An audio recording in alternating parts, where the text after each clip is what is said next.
గురుభ్యో నమః. లోకంలో చాలా విచిత్రమైనటువంటి సంఘటనలు జరుగుతూ ఉంటాయి.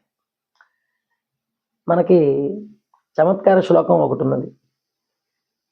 వానరాణాం వివాహేషు తత్ర గార్ధభ గాయకాః పరస్పరం ప్రశంసంతి అహోరూపం అహోధ్వనిః అని. మనం చూస్తూ ఉంటాం చాలా చోట్ల. ఊరికే వారి గురించి వాళ్ళు బాగా గొప్పగా చెప్పుకుంటూ ఉంటారు. ఇదొక వర్గం.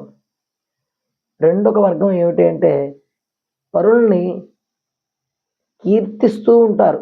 ఎంత శ్లాఘిస్తారో అంటే వాళ్ళకని గుణాలు ఉండవు, కానీ వాళ్ళకి లేని గుణాలను కూడా ఆపాదించి మీరు ఇంతటి వారు అంతటి వారు అని చెప్పి అతిశయోక్తి అలంకారం కూడా తలదించుకునేలాగా, లేకపోతే అతిశయోక్తి అలంకారం కూడా అధఃపాతాళంలోకి జారిపోయి ఈ అతిశయోక్తి అలంకారం చెప్పినవాడు ఆకాశంలో ఎగిరిపోయేవాళ్ళలాగా మనకి చక్కగా మాట్లాడుతుంటారు. లోకంలో చాలా చిత్రంగా అనిపిస్తూ ఉంటుంది.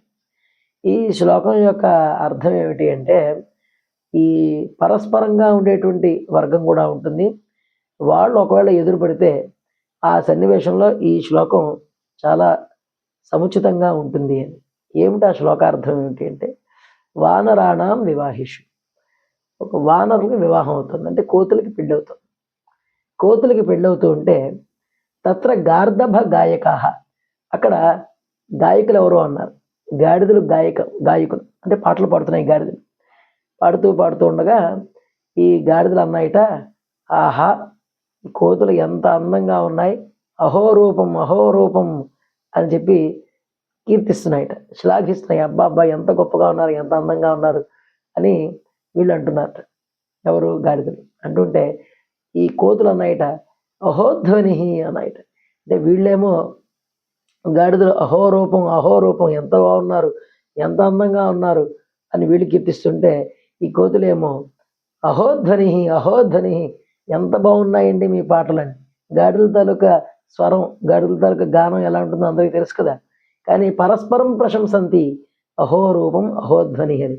అలాగే లోకంలో కొంతమంది ఈ ఇరు వర్గాల వాళ్ళు ఎవరైనా ఎదురుపడితే అనిపిస్తూ ఉంటుంది, వీరిద్దరూ ప్రశంసించుకుంటూ ఉంటే ఏమిటి ఇదంతా చూడడానిక మనం ఇక్కడ ఉన్నాం అనిపిస్తూ ఉంటుంది. చాలా చిత్రంగా అనిపిస్తుంటుంది.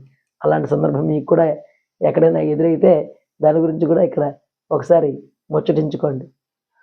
జై శ్రీరామ్.